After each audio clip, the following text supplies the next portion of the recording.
Hello, welcome to TrueHoop with me, Jarod, Hector, and Coach David Thorpe. How are you, sir?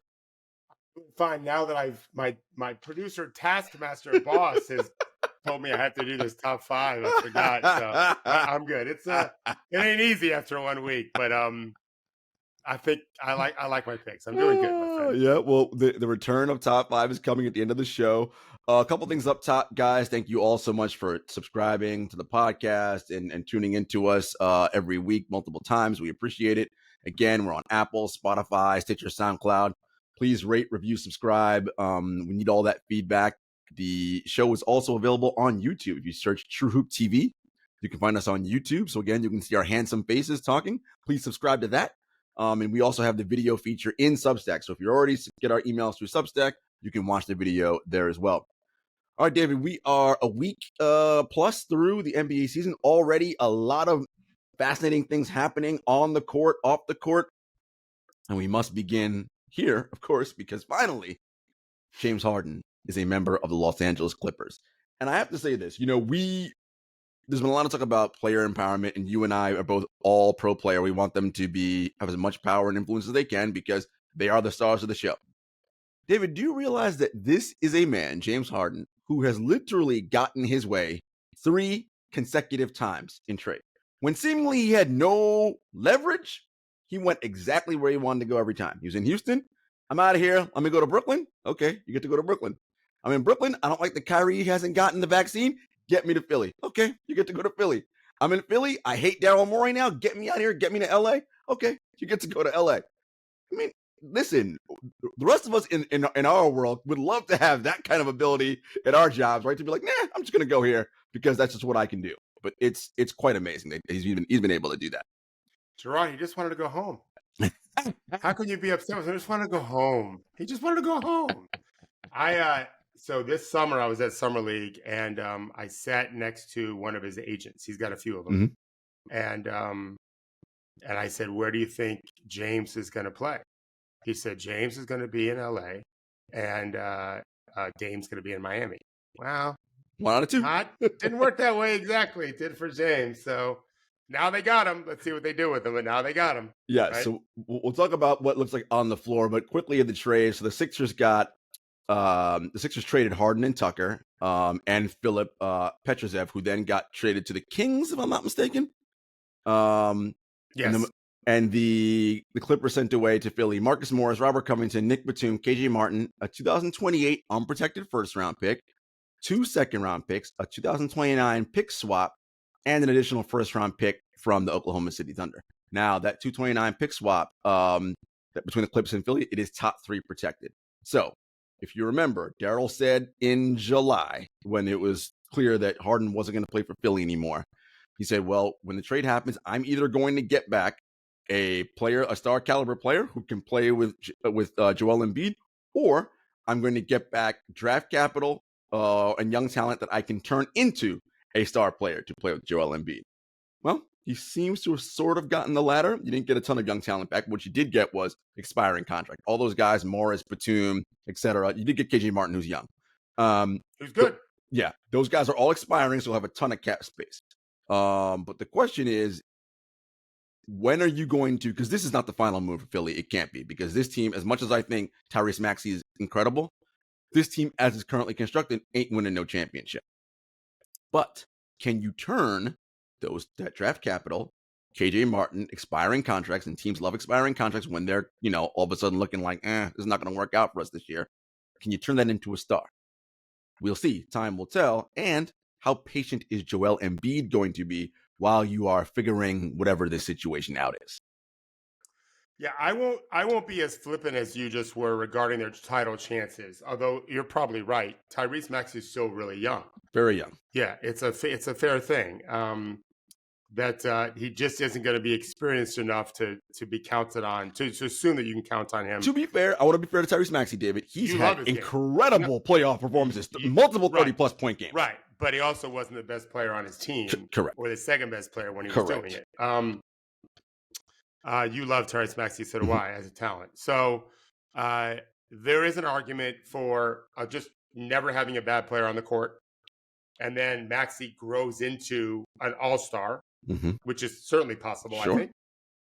And then Embiid has the kind of year he did last year, not the kind of playoff he had, the regular season he had. Right. The problem in that algorithm, in a sense, is how to factor Harden's presence on how Embiid played last season. I don't think he's an MVP level player without James Harden. I agree. And it's unfair to ask that of Tyrese Maxey. He's in a different universe than James Harden. Maybe 10 years, but probably not. I mean, Harden's one of the best of all time. So it's unlikely Tyrese gets there. So, yes, with all that depth they have, maybe Daryl Morey, who I think is the best talent evaluator and certainly one of the top guys at trading for players, he'll probably have to come up with something. If indeed they want to kind of push all their chips in, right? Which is what people think they'll do.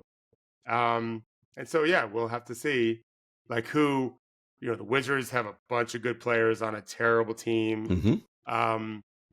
The worst team in basketball right now is your Memphis Grizzlies. I doubt they melt away. They'll fire the coach before they do anything. I'm not saying they should, by the way. Yeah, we'll talk about that. But no coach likes to lose every game they start. They want to get that first win out of the way for that reason. Owners do crazy things sometimes.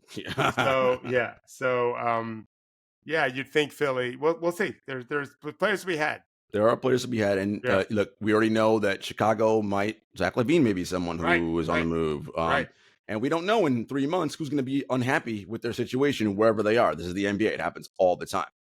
All right, David, the trajectory and the speed at which this happened kind of came together seemingly quickly because we were told by a lot of, publicly by the NBA's quote unquote, and I'm using air quotes because you can't see us, newsbreakers, that talks had stalled. And we know that Harden and Morey were comfortable with being uncomfortable. They're fine having everybody be like, oh my God, what's happening? What's going on? James showed up to the tarmac to get on the plane with the team. They're like, no, you can't get on the plane. You got to get sent home. That was for sure a ploy by him just to make news headlines that day.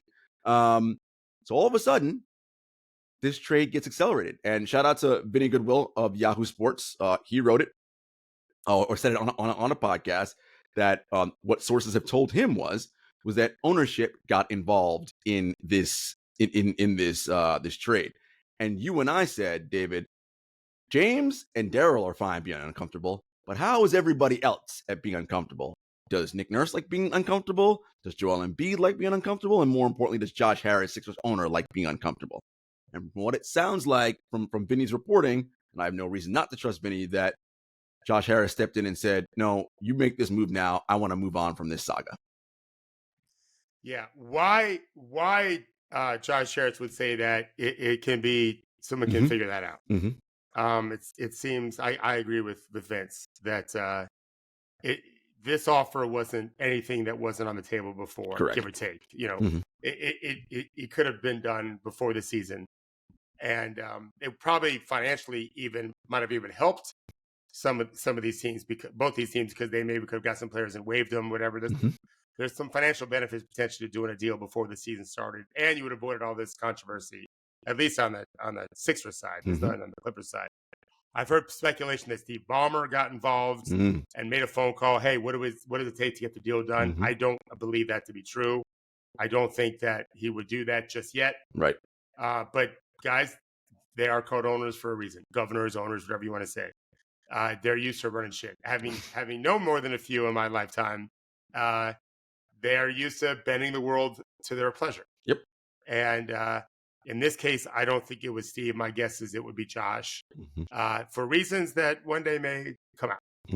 But you could argue at the very least, it's time to put it away. I don't think that's probably the most likely reason, but for whatever reason, they got the deal done. They can move on, and now the team's in Daryl's hands again, and Nick Nurse's hands. Yes, and quite frankly, they're pretty good. Yeah, and Joel Embiid. Yeah, they're pretty good. Okay, we talked about it a little bit. Let's stay on the Philly side, right? I said, as presently constructed, I don't think is good enough to win a championship, and that's mainly because. No, that's not what you said, Jarod. I said will not. They will not win a championship. If you had said it the other way, I would have agreed. And I stand by that. Let me not back down. Maxey is not an all NBA caliber player yet. Agreed. He could be, but that isn't there yet. And I think you need that pair with Joel Embiid, which, by the way, you mentioned Harden. Look, it's very easy to shit on James Harden. People love doing it because of a million reasons. David, you know, because you watch him play closely. I watch him. He is an elite playmaker. Elite. And Tyrese Maxey just doesn't play pick and roll that way. Like he'll never be better. Right. His career probably than Harden was last year. That's how good Harden is. Right. He can't do that. And a lot of that is how Joel Embiid ate last year, right? And became the MVP. We'll see how it changes this year. And, you know, look, they have Tobias Harris in a slot that makes max money, but does not often produce max player production. So to me, it's a lot of ill-fitting pieces, which is why I think there's something coming down the road potentially with those picks to bolster. Now, again, as I said earlier, the question is, what is Joel's stomach to wait for that? And also, by the way, I'll add, Joel was not great in the playoffs last year. And let's also be frank, Joel has yet to have an awesome playoff run in his career. And so that's another reason why I don't think they'll win a championship, because I've yet to see him in the playoffs put it together. And part of it, I think, is health, but could be some other things as well. So I wonder that, right? Like, does Joel say, I don't know how many more years I got like this, and I don't want to waste 3 months or whatever it's going to be while we figure this out? Does he start making noise either publicly or behind the scenes and say, get me out of here? I will note something funny that happened on social media, because you know I follow these things, David. So WrestleMania is going to be in Philly. WrestleMania, Wrestle, Got as in WWE. I really wasn't sure, but Russell Westbrook had another gig going on. God. WrestleMania will be in Philly in early April. And, you know, Joel's a troll and likes to say funny things online. And Triple H said, oh, you know, we got to invite you to come to WrestleMania because Joel got fined for doing the Degeneration X celebration in one of his recent games. I don't understand a single word that you just said. It's okay. People who listen do. Okay. And Joel said, yeah, I don't know if I'm going to be here in early April. And I was like, oh, Jesus. But like, listen, we know he took the geotags off. He just does stuff like this because he's a troll. Listen, there's always truth behind every joke or whatever. Again, I'm not saying anything. All I'm saying is nothing is this is the NBA. There's no certainty or guarantees in anything with these players. And it wouldn't be a joke if it wasn't possible. And he knows that. So even though if he may think I'm never leaving, but they don't know that. Right. At least not this year anyway. Whether it goes in the future, who knows? So let me read you. Here's their top 9. Mm-hmm. Starting lineup: Maxey, Melton, Oubre, who's played very well. Mm-hmm. Tobias and Embiid. And then Beverly, Kenyon Martin Jr., Covington, Paul Reed. I mean, listen, it's a very good top 9. That's it, though. That's it. Right. That's it. But to your point, him beating the playoffs, it's more likely they're a 1 seed than they are Eastern Conference champs. Yeah, for sure. More likely they're a 1 seed than Eastern Conference champs, and neither is likely. Right. So just because Boston's really fucking good, right? And I'm not counting out Miami just yet, even though they're bad now, they won't be. It's silly to think that they will be. You know? I mean, I know it was Indiana. What did Boston put up last night? 155? 50. Was it 155? I know they won by 50. Yeah. Tyrese didn't play, but that's not enough. No, that doesn't matter. They would have won by 48 or whatever. They're I watched them. Yeah. They are good. Very good. Very good. And they've got a backcourt for your ass. Do they with Derek White and Drew Holiday? Oh, my God. Yes. And let's be real. Jaylen Brown and Jason Tatum ain't no slouches on defense either. No. Of course not. Right. And Porzingis is 7'4". Right. That's 5. That's a tough Derek White team. Has, like, he's probably the best. He's the most underrated player in the league, I think. And metrically also, like a few where people would rank him and then where he ranks in EPM, whatever. Mm-hmm. Yeah. He's got some game now. Yeah. Drew looks like he's been a Celtic forever. Listen, I mean, Drew's such They're easy to play with, though. Brown and Tatum are easy to play with. And Derek is too. Yeah. Derek is too. And Drew's the consummate professional, and like he understands defense so well, and it's just they're awesome. They've got an edge about them. They do. Missoula's done a good job. He's had a whole off season. Yeah, they're playing with some fire. David, they should have an edge. We're up 2-0 in the NBA Finals 2 years ago. Lost. I don't know what they were doing in the postseason last year, fooling around. Lost 3 straight with Miami before they came back. So they should have an edge to them. Let's go to the Clippers side of this. Yeah. Okay, so you got Paul George and Kawhi Leonard, who, by the way, have been looking really good early this season. You add James Harden to that. I will say Russell Westbrook hasn't been playing well for them. Yeah. So now what do you do? Because you He'll don't come start. off the bench. I was going to say, well, definitely come off the bench. And I wonder how Russ deals with that. I know him and James is a boy and they're friends and it's all good, but they're still NBA players and they got ego. So that'll be interesting because I think you have to have Terrence Mann start, right? Because there's got to be that defensive player playing next to one of them because Lord knows James don't guard nobody. Right. And Westbrook helps their second year scoring and gets their pace up. And come on, we're talking about James Harden, Paul George, and Kawhi. There's going to be injuries all the time. Yeah. Or just rest. Yes. So Russell's going to start a bunch. He'll be a pseudo six-man. Yeah, he'll start a bunch. And I don't think you can finish with those guys all together. I don't think in fourth quarters. But I could see them experimenting with some stuff and put Kawhi or Paul at the 5. Well, I was just going to say now, because Ty Lue loves to experiment and go small ball. Let's lean into that. I think James supercharges that small ball lineup now, right? Like they can really do some fun stuff and kind of force a team like, let's say, Nuggets. Okay, you got Jokic. You keep your big on the floor.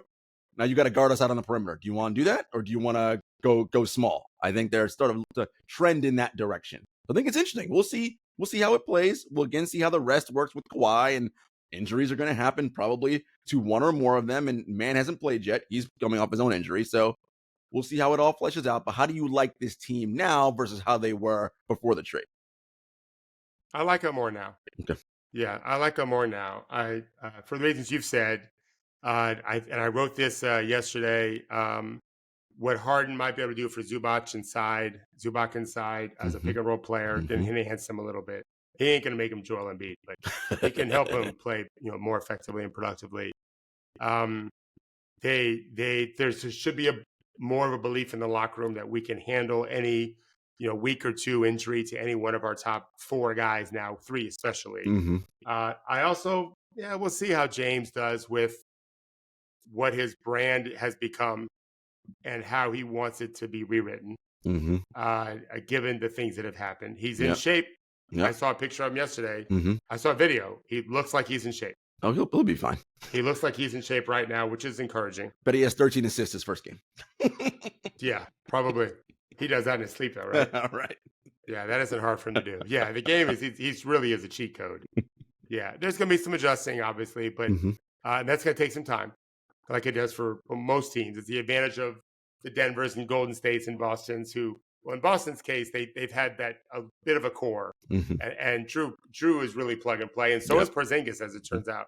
I think the Clippers will pick it up pretty quickly. And I think they all want to win. They've all made their money. How much money, has anyone done that math yet? What the 4 guys have made in their careers? Got to be close to over $1 billion. Has to be. Got to be really close. Just on court salaries.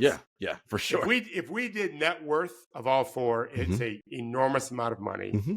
And so all that matters is rings and legacy, competing for championships. If they get the Clippers to the conference finals and they win, incredible, right? They don't have to win a championship to really change things. Already the Clippers brand is different. Oh, without question. It's a respected brand. Deservedly so. Players would love playing for the Clippers. Maybe even more so than the Lakers. Yeah. And guess what? They're moving into a new arena next season, I want to say. I think it's swanky, looking new. Look, and 3 of the 4 guys, to your point, David, Kawhi's got his 2 rings and his finals MVPs. The other 3, they got to do something, right? Like, Russell and James haven't been back to the finals since they went with OKC in 2012, right? So it's 11 years ago now. Jesus. Is their new stadium, is the roof removable? I don't know. That would be fucking sweet. I mean, if Ballmer did it, it wouldn't surprise me. I mean, got more money than anybody. I have no knowledge of anything, but having spent the last few years in LA a lot in the off season, the weather's just fine during season 2, right? Get a little sunshine in there. How amazing would that be, right? Look, I'm all about outdoor basketball. I love it. I think it'd be great. But yeah, we will see how this all plays out. I'm excited to watch the Clippers and see what this brand turns into. All right, David, you had a piece come out yesterday on TrueHoop.com. Everybody should be a subscriber. It's called Thorpe's Theory, which I love. Dave's got a lot of theories. Thank you for Travis for that. He likes alliteration. Well, alliteration is wonderful. I do not, but he does, and he's no, you're an alliteration guy. Why not? Yeah, I just don't. None of that stuff matters to me. I'm not a fancy guy. I'm Just an old ball I'm coach. just a dumb ball coach. I do. Just a ball coach. I wouldn't say dumb. I've said dumb enough. Just a ball coach. I don't need anything. I don't care about titles, but he does, and his opinion counts more than mine. Oh man. So let's start with the first theory of yours that Kristaps Porzingis is playing bully ball. I mean, he's 7'4", and this is. I don't think David. Look, I love Porzingis. You know, my basketball love language is tall dudes who can shoot. So of course I love Porzingis. He was tall when he was 5. Like tall is a long way. He's a long way from tall. He's a giant. I knew he was good, but I didn't think he would fit in so seamlessly and be like, they look like a well-oiled machine. Look, I'm going to get carried away. It's only 4 games, but man, they just look good. Yeah. And the rap on him early in his career was he's kind of like not really a physical player. I'm like, oh, I don't know what you guys been watching lately because he's very physical. That's what I noticed. I didn't watch the game. I didn't watch him last night. I watched the game, but I wasn't focused on KP. It wasn't much of a game. I should quote unquote game. But yeah, he's mauling dudes. Mauling dudes inside. Again, didn't see what he did last night, but his field goal percentage has been great. And it's a nice playoff weapon for them as I wrote this. And not just depending on, when the lane gets clogged, you have to go to jump shots, but he can solve some problems just his sheer size. So yeah, it's if he keeps doing that, they're going to be tough to beat in the East. And I like in the regular season. Yep. And I like it because what that does is it allows them to save minutes on very old Al Horford, right? Who I believe will have to play a part in them in this championship run at some point, right? He's going to have to show up and do something, but if he's not counted on to kill in the regular season, he'll have fresher legs come April, which matters.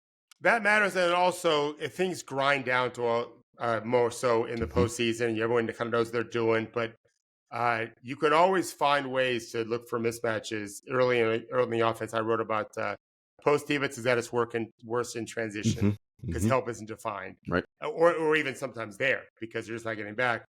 And so that's anytime. That's postseason too. So KP should always be mindful of playing that way, and it adds another dimension to Boston's game, and it's a highly efficient dimension that isn't reliant on 28-foot shots. Yeah. So yeah, it's a big deal. Which are harder to hit in the playoffs, right? Those 28-foot shots. But this is something you talk about with bigs, right? Bigs who can run the floor and why they're so important. Because in transition, those are those easy baskets you talk about, or they get fouls drawn on the other team. Both are perfect. No, yeah. I love it. So Boston, exactly right. Boston looking great. Okay, New Orleans. Listen, everything we said about them as well. If Zion's playing and Brandon Ingram, they'll be pretty good. We got to figure out how they guard. You're starting to notice some defense down in New Orleans. Guys are guarding up so far through 4 games. Yeah, I think they're 5th in the league right now. I think I looked this morning at 5.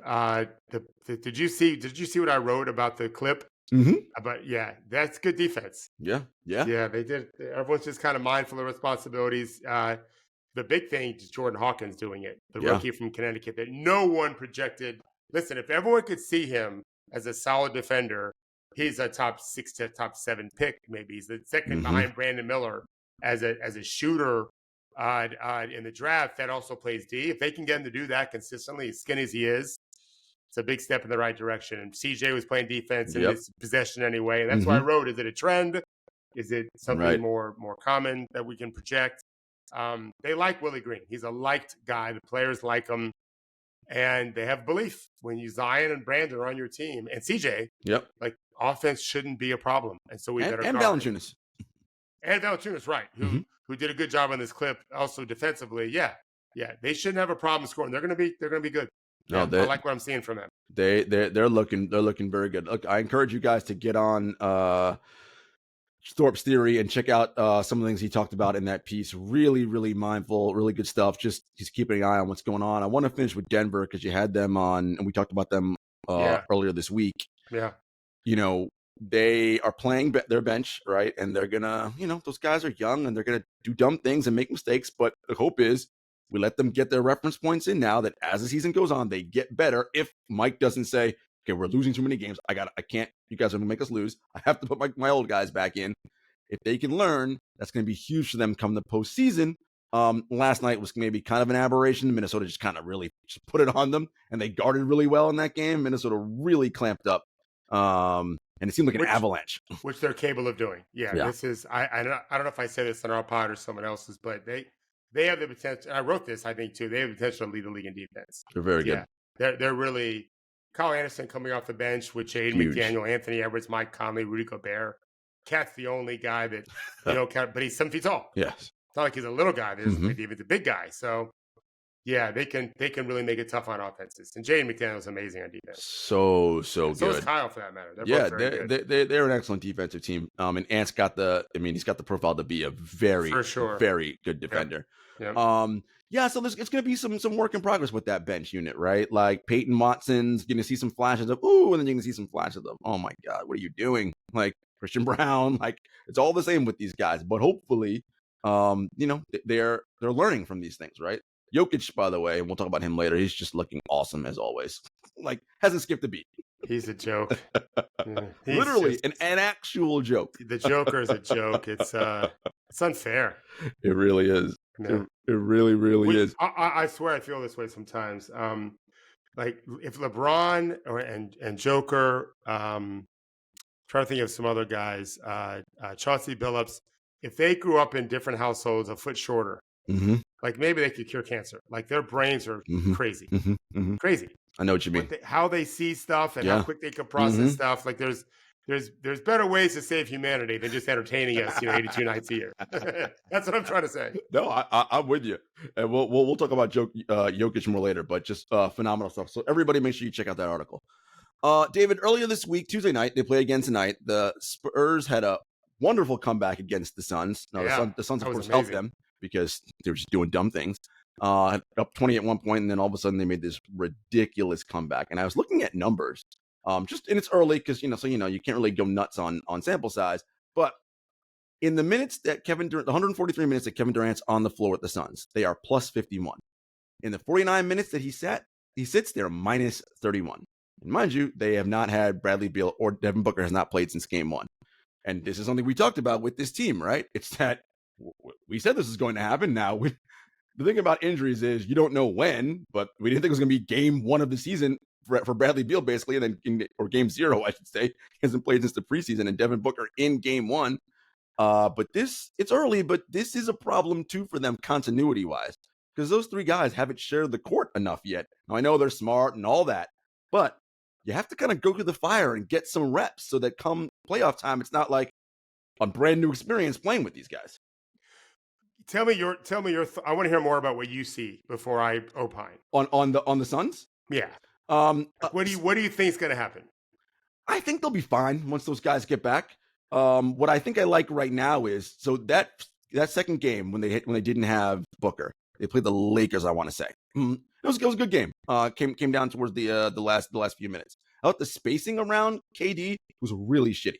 Guys were just like really clumped together, just looking awful.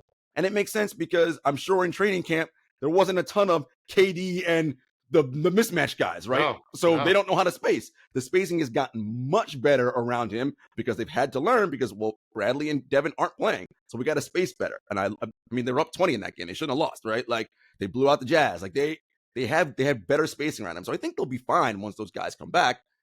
My fear is that it's a back thing with Bradley. And look, teams, I've always said this, they don't have to tell you anything about players' health. But backs make me nervous because they're just so unpredictable. And if he's going to miss a significant amount of time, that's, I think, going to be problematic for this team because we saw what they do with just Devin and Kevin last year. We know what that is. Yeah. I don't argue with anything that you're suggesting. For the Clippers and the Suns, Henry would say they're not going to win a championship because the odds of them all being healthy. Correct. And I have no argument with that. It could happen. Right. It's not, but it's not a good strategy to bet on old people. It just isn't. Still, we'd love to see those 3 guys cooking all together. My God, it would be so fun. I really am a big Bradley Beal fan in terms of when he was in his prime playing with John Wall. Beal just played the right way. This guy. If he didn't lead the league in scoring, he was like 0.1 off. Maybe Curry beat him out. Right there. He was right there. Yeah. A 10th or 100th of a point. But early in his career, he was happy to just be a basketball player and a scorer, but a basketball player. Played the right way. He mentors he has an AU team based in St. Louis. One of the players that played for him is one of my son's teammates at Florida State. A guy I love named Cameron Fletcher, and Bradley Beal's like a mentor to him still. Like, he's a good dude. He really cares about the players from his community, and I'm rooting for. I want them to be amazing. Yeah. I want, if we could waive. This is where you and I and people like us are so angry with the league. If we could just change our schedule and our war against science. Warriors healthy, Lakers healthy, Clippers healthy, Suns healthy, Grizzlies, if they're still around, healthy, Nuggets obviously, like, man, we have a great playoff with stars everywhere. Talk about a battle, David. If, again, in my ideal world, we play that 58 game schedule and you're playing at most twice over any two. I mean, you got guys going to be super ready to roll come postseason. That's going to be a dog. Listen, I would love to see that. We know that's probably not going to happen, but listen, wishful thinking. I will also say this about the Suns. Second half of that game against the Spurs notwithstanding, I do like what I'm seeing from them this season defensively. They're buying into some vocal stuff, and I see multiple efforts. Again, the second half against the Spurs notwithstanding, because I saw none of that in that second half. But they just took their foot off the gas. It's at the end of the day, they're experienced humans, but they're so humans, and we tend to just we're good. And then Vassell and Keldon Johnson. So you and I talked about this. Yeah, it was nice. Victor, of course, we know is going to be on the team when they're ready to win. And we think Devin Vassell is because of the contract he signed. Maybe Keldon Johnson too? I think Pop really likes him. Yeah. Okay. Before I forget on the Suns thing, have you seen the video of Tom Hanks? He's in a group of like an actors roundtable. I forget the name of the show because I've never seen it. So Hollywood Reporter does that a ton. They do actors roundtable. Yeah, I think that might be the one. So I've never seen it on TV, but I would love to watch it if somebody could tell me what channel it's on ever. And he's giving a little speech, and it's like Jamie Foxx is in the room. Oh, nice. Adam Sandler, like iconic men. Maybe one or two that aren't so iconic, but those guys, are iconic. And they're like, "What would you tell your younger self?" And he said, I love it. Basically, I'm paraphrasing. When things just aren't so good and you can't get a job or whatever, and this will pass. You'll be okay. When things are rolling and you're just crushing it, everything you want, this too shall pass. Yeah. That's my merry-go-round. Just get on the merry-go-round, find joy on that. And because you're gonna ride the roller coaster either way. The NBA is. And so for a team like Phoenix, the San Antonio game was this too shall pass. Like, you're just crushing these young guys. By the way, in that game, did you see Wembanyama's shot where he was under the rim, kind of? Yeah, and it just kind of got fouled. He knocked it in backwards. I talked to one of his teammates about it yesterday. This was the day after the game. And I said, I know you see crazy shit like this every day. And he's like, oh, I've never seen that before, though. I'm watching this game now 50 years. Right, and you never seen that. 50 years. Right. Never seen it before. Yeah. Never seen it before. That's the beauty of Wemby. He made the shot. It was unbelievable. He acted like, whatever, I'm Victor Wembanyama. That is the beauty of Wemby, is that every game we're going to see at least one thing we're like, what? It's going to be crazy. And David, he's not yet an impactful winning player yet. And he's no idea what he's doing. None. Zero. No, there are moments where he's thinking the game. Don't get me. I don't mean to say that. He's been a pro for a while. But it's, with Superman, if you say Superman, you can see through buildings. Well, yeah, I'm Superman. So when Wembanyama does that shit, I think he just thinks like, I'm Victor Wembanyama. Right, I can do this. I don't think he's even processing it yet. No. Jordan talked about this, and we've said this on the show a few times, when he went from the world's best athlete to dominate a game to the best mind to dominate a game, when he recognized, I don't quite have my athleticism, but my mind can control everything. Victor's years from that. Yes, for sure. Years from that. So he's doing his things physically and nowhere close to dominating, but it's coming. Oh, and that'll just be the physical domination. And knowing how smart he is and how polished he is and how focused he is and how basketball means so much to him. And he was into the game. Oh, for sure. Yeah, this guy's competitive. The mental part's coming too. Oh, yeah. Yeah. I'm it's excited. going to be a hell of a thing. We cannot wait. It's already fun right now. Look, this Spurs team is going to be frisky and fun, guys. Make sure you league pass people. Make sure you're watching the Spurs. All right, guys. No, you're throwing a league pass. He's on national TV Well, all the time now. he's getting more national TV games. You don't even need league pass. All right, guys. We'll be back after a brief commercial break. All right, David. Some interesting comments out of Golden State from Draymond Green. The Warriors are 4-1, won a nice game against the Sacramento Kings last night without De'Aaron Fox. Let's put that out there. So this is Draymond talking about the game, talking about the team and the vibe. Last year, we had an awful team as far as chemistry goes. It was hard to come to work, not fun. So this year, you see the joy on guys' faces when they come into the building. You got guys staying over 2-3 hours just talking, getting to 2-3 hours early just to be here. You start to see that, and you're like, okay, this group likes to be together. He also went on to say, you can see adults in the room, the professionals in the room, the steady forces in the room. It's paying off. Look at our second unit. At times, they played better than the first unit. I always tell guys, you win championships 6 through 10, not 1 through 5. And I thought it was so interesting, Draymond saying that, because, well, Draymond, maybe people didn't like to come to work last year because you punched one of your teammates in the face. Like, that could have been a reason why people didn't like to come to work. But I do think it is interesting, right, that the subtraction of Jordan Poole, James Wiseman was gone like trade deadline. Yeah. So, but like those guys being out, all of a sudden they're saying the joy is back in Golden State, and that was just so telling to me. Yeah, to me, what was telling, besides what you said, which I agree with, is I don't think it's true that 6 through 10 wins championships. Because not if you don't have a good 1 through 5. Yeah, if you're 1 through 5 stinks, who cares? Yeah, it doesn't matter. But I love that Draymond gave them that love letter. Mm-hmm. I remember one time the Gators won their first national championship in basketball, and Joakim was on the stage. He was the Final Four MVP. He was a sophomore. And they had a 6th-year senior on their team named Adrian Moss, who had been injured a couple of times pretty severely, and was playing that last year, which is unfair. He's like 24 years old at this point. And he definitely helped them, but he was an off-the-bench guy, played a few minutes a game, whatever. And someone said to Joakim something about this being your team. And he said, this isn't my team. This is Mossy's team. He said it very animatedly. It made Adrian Mossy.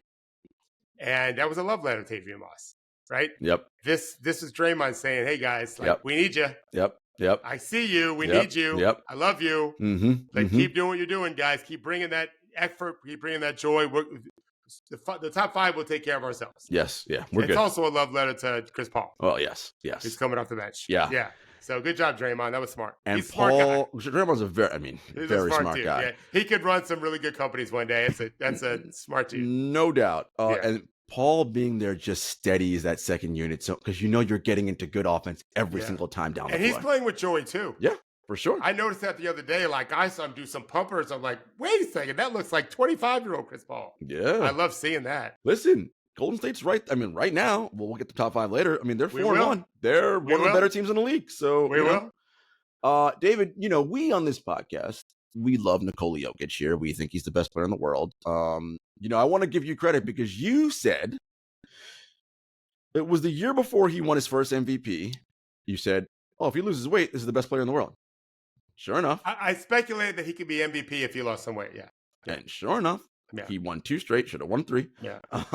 And was incredible. And around the league, players do it now. But I feel like in that early going when he won his first one and maybe even the second one, I don't know that his peers were giving him that kind of like, no, this guy's the dude, for whatever reason. And I was like, this is interesting. And now he's a champion, Finals MVP, all this stuff. Guys have played against him a bunch.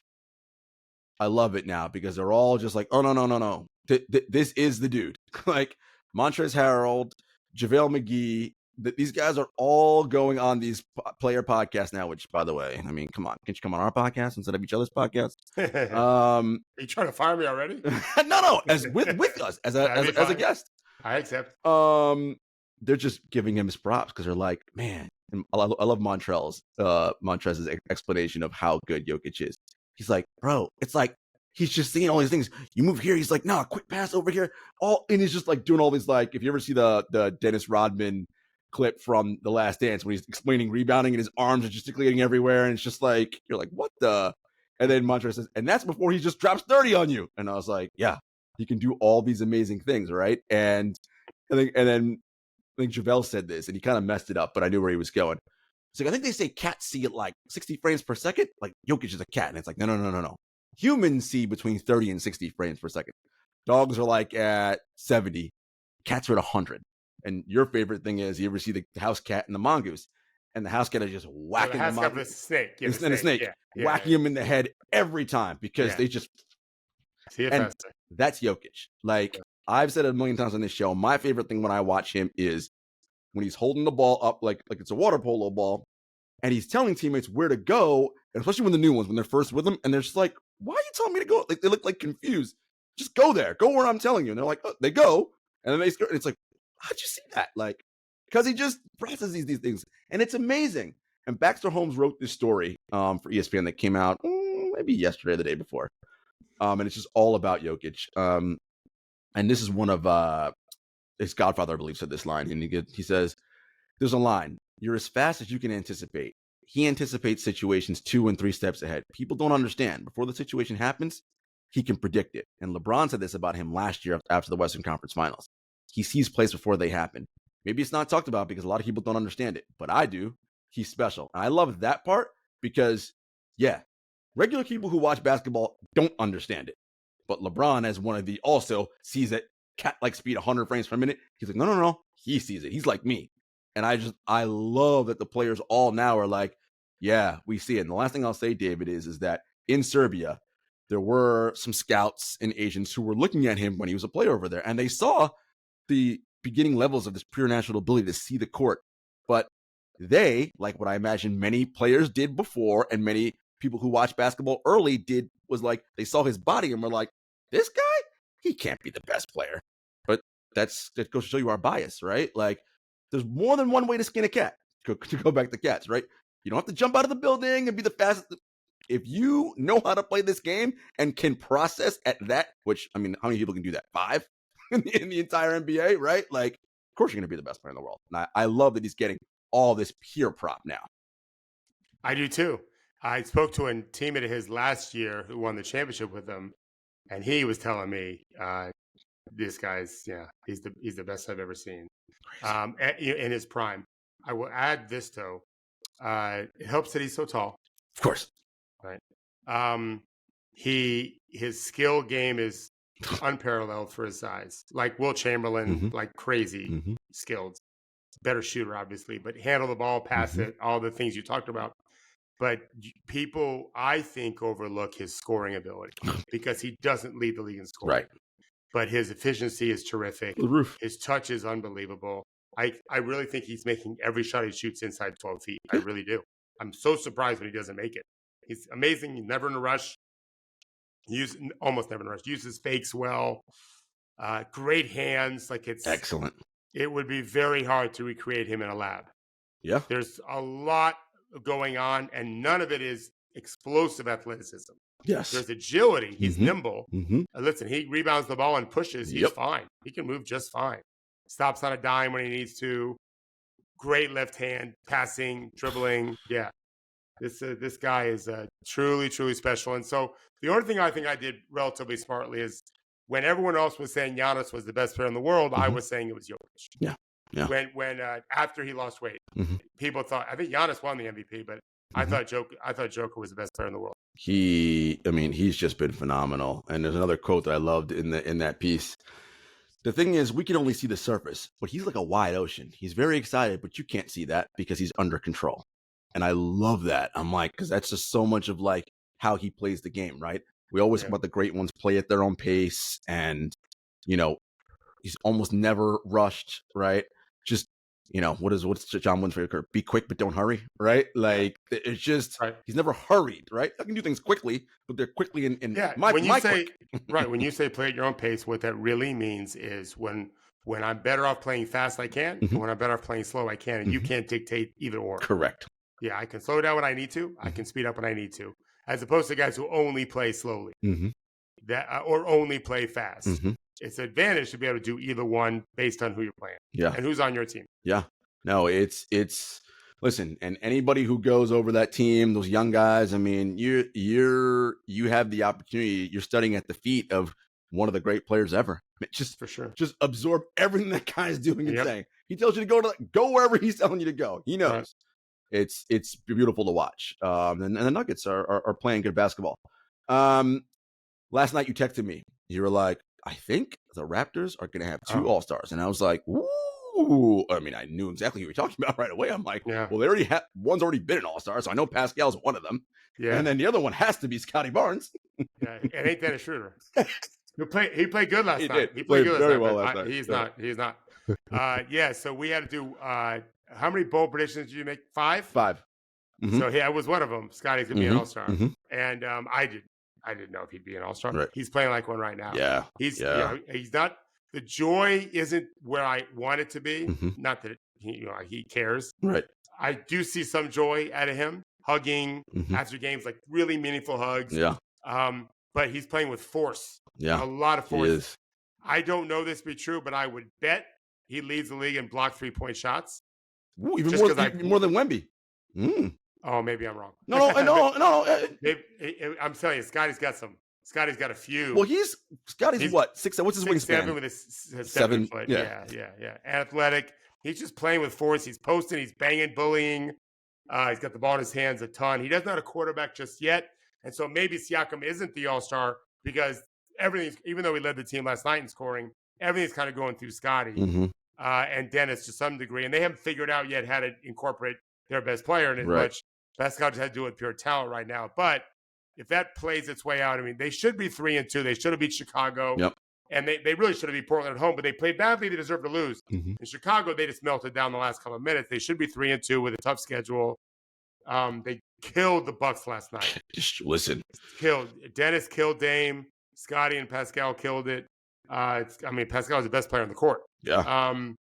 There's a heartbeat there. I There's like a heartbeat it. there. They can't quit yet. They're not dead yet. Don't you count out those Raptors yet. Darko infusing them with some things. I love Scotty playing bully ball. Yeah. Like bully ball. He's 6'7", and that. Yeah, man. Put those little dudes under the basket. And he's making shots. I love it. Making threes early in transition, like he's looking to shoot. I love it. He and Pascal both are.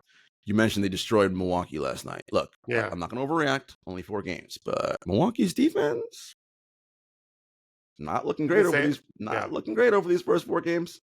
Where are they? Let me look right now. I got it. Got to be towards the bottom. Now. I would think so too. So he plays for the Milwaukee Bucks, right? Mm-hmm. Oh, they're only 16th. Oh, so the middle of the pack. Okay. It looked worse watching it last night. Yeah, that's what happens in 4 games though. Yeah. And let's see what their opponents. Yeah, they played. Yeah, that's just they played some. They played some decent teams. Mm-hmm. Yeah, their strength of schedule is good.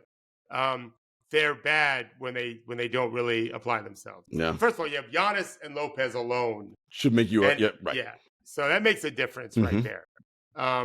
But yeah, we're suspicious of that team. Dame at the point of attack. Yeah. Listen, as Henry so often he put in our chat just now. He was like, Dame, to my eyes, plays like this all the time. He just plays on league pass at midnight, and most people don't see it. Well, now he plays in a central time zone. You're going to see some of that Dame Lillard defense a little more often, guys. It ain't great. I'll just say that. It ain't great. Brandon Miller, a rookie we haven't talked about a ton. I did watch a little bit of Charlotte the other day, and I'm like, oh, he does some fun stuff. Listen, he's nice. He was player of the year in the SEC, and as you always say, if you are player of the year in college in a tough conference, as a teenager, right, as a 19-year-old in the SEC, right, like you're gonna be probably pretty good. Yeah, he was my second pick. I didn't like Scoot. I like Brandon Miller better. I like shooting. Yeah, and, he's shooting great now. Doesn't mean he'll keep shooting well this year anyway. Yeah. He's going to be a hell of a shooter. He's 6'8", 6'9". We love it. He's got some game to him too. He's not just a shooter. He's taking games over in college. He's done a little bit in the pros here and there.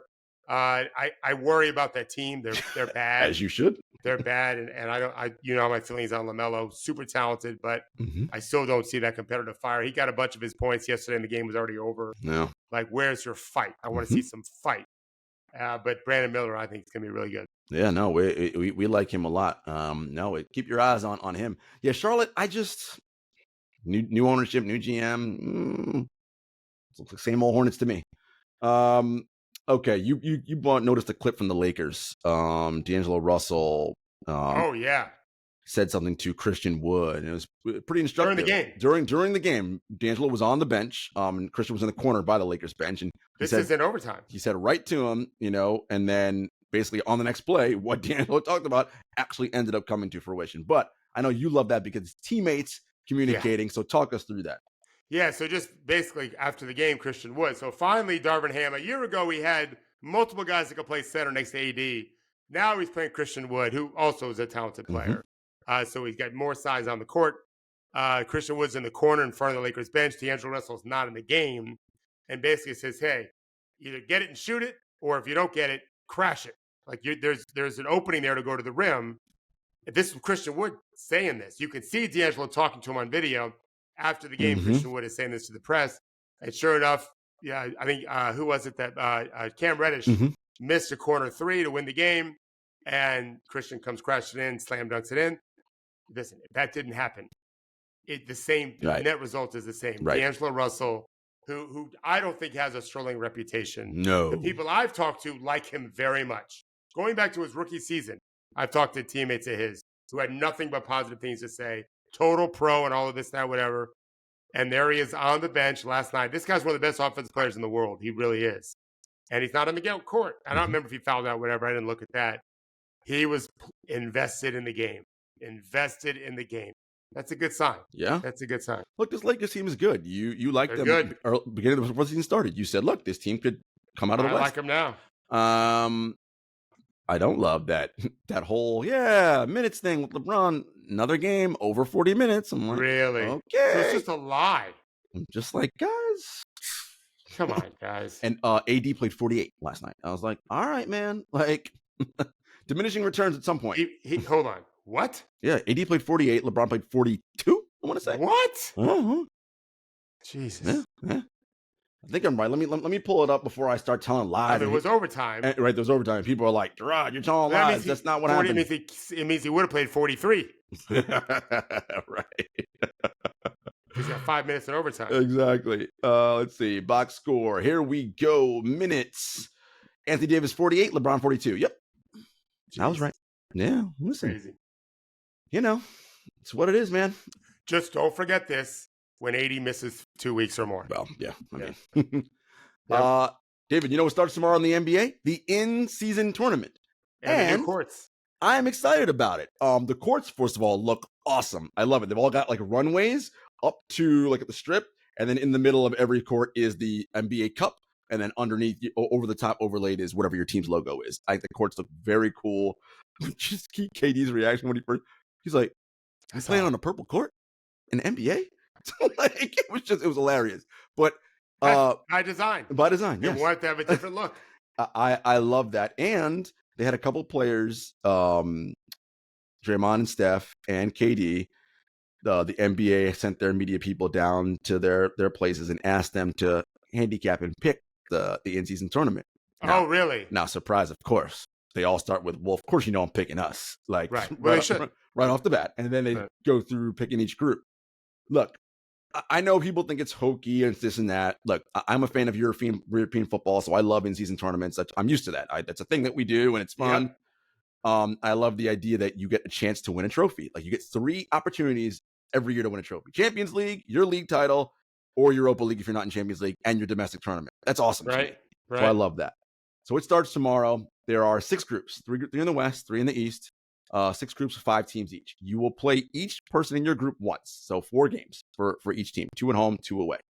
The winners of each group, so that 6 teams automatically qualify and get to the quarterfinals. That's the knockout stage. And then the next 2 teams are wild cards, 1 from each conference with the best record, who also finish in second place. That'll be 8. And then from there, you go single elimination to the semifinals, and the semifinals and finals will be in Vegas at T-Mobile Arena, which I think will be cool for the fans in Vegas because it'll be a new site, and it's also the NBA doing a little test of like, let's see how Vegas works when we have a team there in 3 years. So it's just awesome. And, you know, these guys can say all they want about, no, but they're competitors. You know this. They're going to be like, wait, we have a chance to win a trophy? And money. And money. And listen, yes, for the big stars, they won't care, but not everybody on the team makes $30 million a year. For some guys, $500,000 is going to mean a ton. Like, oh, I want that money. So this is exciting. And I know the coaches are going to be like, guys, this is a tournament game. Let's win our group, right? And that's going to be the mindset. Win your group, so you don't have to worry about, shit, do we have the wild card, whatever. Right. Win your group, and you advance from there. Yeah, I'm excited about it. I'm not that excited. It's basketball, and it'll be different. I like innovation. Yes. I don't like how the NBA goes backwards Well, on lots of things. correct. But this is something going forwards, in our opinion. Yeah. I just wish I they love cut it. 10 games. And I think ultimately this is, David, the NBA is testing it. I think there's going to be iteration over time. And I think how it looks now, if it stays, it's going to be different how it looks 15 years from now. I really believe in the future, it's going to have a different component to it. It's going to be 58 games and a play-in tournament. And then maybe I have two ideas. One is the play-in tournament, the way they're doing it now. Which I love. 58 games plus that. The other one will be at some point during the season, you're going to take the top 16 teams and you're going to take them all in the same city. Love it. And you're going to play a tournament in Love 1 it. week. Love it. Yeah. I think one of the ways they can innovate as well is because in those domestic leagues in European football, the lower leagues get into it as well, right? So the lower league in Spain, lower league in England, whatever, we get the G League into it, right? Yeah, and ultimately, everyone knows my goal. I want a Champions League like we have in European soccer. Play with FIBA rules so the European teams have, quote unquote, an edge. Look, more times than not, the NBA team's going to win a Champions League tournament. But as you know, in single elimination knockout, you're down 6 with 3 minutes to go. No guarantee you're winning that game. Actually, odds are you're probably going to lose, right? So I think it'll be awesome, and that's what you need. You get one of those, whether it's Real Madrid or whoever, to pull an upset in the semis or whatever, or in the quarters, and that is going to be, oh my God, we have to take this thing seriously. Watch this. This is going to be fun. Come on, guys, innovate. It's not hard. Just think about it. Figure out how to plan it. If you cut the schedule to 58 games, you got plenty of time to make Champions League happen. Plenty of time. Just figure it out. It's not that hard. Okay. A sad note, David. The world of basketball lost a coaching legend. This is a complicated man in more ways than one. And, just if you watch basketball, you understand how complicated he is. But as a basketball coach, you can argue with some of his methods. And I know that's not the David preferred method. That's not the Henry preferred. That's not the my preferred method. His coaching style in terms of how he talks and treats people. But what you can't deny is his success as a basketball coach, teaching the game and the trees, and the lives of players that he's impacted throughout the sport of basketball and what he means. And of course, I'm talking about the late former great Indiana head coach, Robert Montgomery Knight. He passed away yesterday. What was he, like 80 something? 83. My dad. He was born the same year as my dad. And I'm sure you probably at one of your camps cross paths with them at least once, right? No. Yeah. 5-star camp. He used to always go. But my high school coach was a friend of his. Was from Indiana. If you look at pictures of me in high school, I wore an Indiana Hoosier hat. We played that way. When I saw Hoosiers, the movie, it was just our drills. It was our offense. We called the passing games. All Bobby Knight stuff. Yep. I know all of Bobby Knight stuff. I have all of his books in my office. Some of them right behind me. I loved to idolize him when I was younger. I rooted for them in '81 when they won their championship. That was the day Reagan got shot. And Steve Alford, the whole thing. I don't remember the Quinn Buckner team. I was really young then, 76, whatever that was. But I revered him when I was younger and grew to hate him as a human being. Despicable guy, despicable methods, great brain for the game. You may know about his his famous comment about rape. No. Do you know about this? No. Yeah, you may have forgotten over 30 years. He did a 2020, I don't want to say, with Connie Chung. And he basically said something like he doesn't understand why women just don't sit back and enjoy it if they're being raped and just get over with. That was it for me. Yeah. That was before he even had a wife, and I realized, okay, you're a fucking jackass. And then he became a Trumper, so I hated him for a long time. Yeah. But there's no doubt because of him, I was able to coach basketball in 1987 because I was hired literally to coach a team, to teach them man-to-man, because the head coach had all these athletes and only had coached zone his whole life. And he called my high school coach. My high school coach recommended me. And I took the job because I wanted to go see about a girl that I thought was super hot. And she's my wife for 33 plus years now. So I have Bobby Knight to thank for a lot of things. Unfortunately, humanity doesn't. No. But I have friends who revered him, worked for him, loved him. Quinn Buckner last night teared up talking about him. He was a captain on that undefeated team in whatever it was, 76. Yep. So you put it perfectly. He's a complicated guy. A friend of mine who represented Bill Clinton once in a disbarment case in Arkansas said human beings are complex. They are. Like and he was a complex guy. They are. And, We are not a sum total of all our bad deeds. We're not a sum total of all of our good deeds either, right? We are a combination of all of them, and that's who he was. But as you mentioned, Quinn Buckner, NBA great. Is he still the color commentator from Milwaukee? I think he is. No. Buckner that's Marcus is Phoenix, maybe. Well, no, yeah. Buckner is Indiana. Indiana, yes, Indiana. Yeah. I hope Marcus Johnson is somewhere. Marcus at the Bucks. Yes, you're right. Marcus at the Bucks. He means so much to Quinn. He means so much to Zeke, Isaiah Thomas. Like and it's so hard for me. Landon Turner. Do you remember Landon? No, Turner I don't remember Landon. He was a junior college. He took 2 junior college guys. They beat Syracuse in '87. Mm-hmm. Keith Smart hit the baseline jumper to win. Yep. Their best player was Landon Turner, who Keith and Landon were both junior college guys, and Bobby had never taken that before. And Landon got in a horrible. He was my favorite player. He got in a horrible car accident. Was paralyzed. He's since passed. And Bobby did a lot of things to help Landon. And so I love him for that because Landon really needed help. He hadn't had any money. He was still in college. But sorry, I love duality. Women and I love minorities, and I hate Trump, and we can't be friends. That duality is so strange to me, right? It's like, how can you show such compassion on the one hand, but literally like on the same, it's just so odd. So strange. But anyway, yes. It's a big loss for basketball for sure. A lot of what we're seeing, the principles, what we're seeing, Tom Thibodeau's principles defensively. Oh, for sure. It comes from Bobby Knight as much as anyone. Yeah. For sure. All right, David, it is time. The return of Top 5. So for those of you who are familiar with the show, every Thursday, David and I give our top 5 teams. Now, we've done, 300 plus shows together probably by now. And usually we're almost always in sync with our top 5. Sometimes there's usually a discrepancy here or there. We have 4 of the same. We probably at least 3, probably 4, maybe not 5. We probably do. All right. Number 5, I got the Clippers. So do I. Okay. Number 4, I got the Mavericks. I do not. They're undefeated. I know. It's why I was like, you're undefeated. I got to put you in. Even though I didn't want to. I was like, I got to put you there. What do you got us for? I got the Lakers. Okay. We just beat the Clippers last night. I know. LA was missing half their team. I know. Dallas, I apologize, Mark. No. It's whatever. No, they're probably deserving of it, but I don't trust it. I mean, they depend on so much on Luka. This may be one of the only times they're in the top 5 this season. I'm rooting for them. I hope they do great. Luka, by the way, we didn't talk about this. He is playing. He's a joke. Oh my goodness. A joke. He's I wrote about him though. MVP right now, right? If you had, it's 4 games, sure. But he's looking good. Number 3, Warriors. I got them not at number 3. Okay. What do you have as 3? So I've got Denver at number 3. Okay. 2, Denver. Okay, you have Boston number 1. Mm-hmm. I have Boston number 2, and I have Golden State number 1. Yeah. So we just said, Dallas probably deserved it. Boston's been wrecking people. Golden State's win in Sacramento last night was big. Boston's beat up some bad teams. They have beaten them badly, but blowing them out like they should, right? They really beat them badly. Yeah. The Warriors, there's something cooking. Both those teams. And I'm glad because they were my top 2 picks for the conference. Sure were. I have Golden State to win the West regular season, Boston to win the East. Milwaukee is not in our top 5s. Listen. We talked about the defense before. They got some things to work out. Chris Middleton, I told you from the beginning, he is the key to me. And he has not looked like what he needs to look like for that team to be what it's going to be. And I didn't know. I watched the whole game last night against Toronto. Didn't even notice Dame. See? Just looks like another dude. He's had a couple great games, couple of one clunker, and one average game. They got their ass kicked by Toronto. It's going to be a work in progress for sure.